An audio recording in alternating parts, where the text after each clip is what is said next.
Good day everyone. Today I assigned to solve problem number 3 and problem number 4. First thing we need to do is read the problem or the question. A souvenir artisan is in Davao crafts a traditional banana spoon made from a Spanish coconut shell o bao.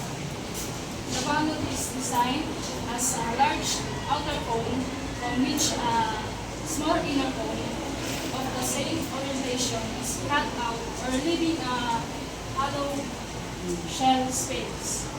The outer cone has a base of 10 to mount, a height of 18 cm, and the inner hollow spaces form a cone with a base of radius 8 command and a height of 15 cm. Calculate the exact volume of coconut shell material used to construct the panel. Nabigay na yung given sa problem. So ito na yung outer cone is radius equals 10 cm and yung height natin is 18 cm. Sa inner cone naman is ganoon din, nabigay na rin. Yung radius natin is 8 cm and yung height natin is 15 cm. And yung formula na kailangan natin gamitin is yung formula ng cone, which is yung P equals 1/3 times pi times radius squared times height.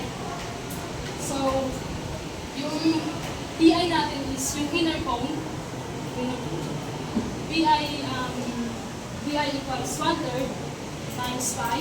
Quantity 8 squared times 15.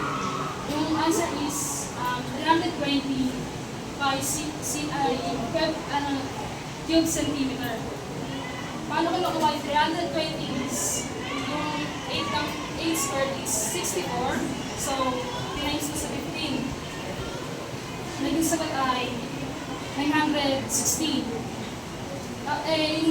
Yung formula natin is kailangan i-divide sa 1/3. So, I divide it. Ang naging answer ay 960 times I divide 1/3 is equals 320 by cube centimeter.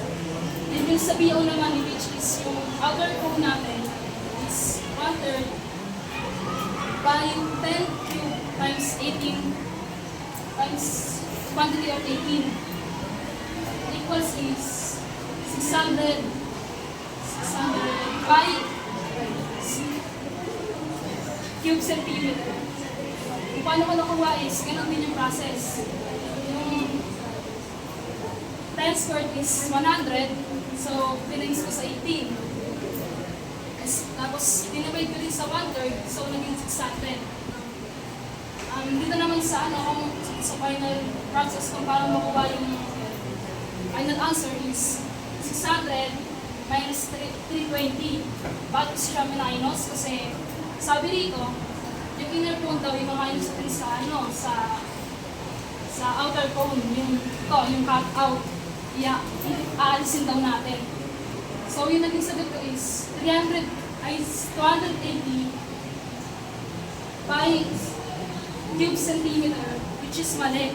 Kasi ang dapat yung ginawa ay, mali yung ginawa is, nilagay ko agad yung answer, yung pati sa pi. 3 point.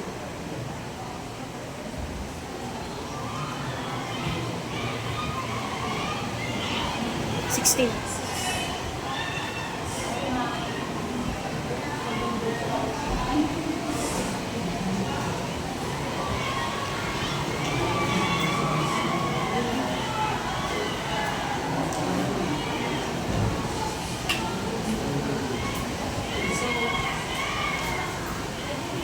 Times ko na sa pi, ito na yung answer.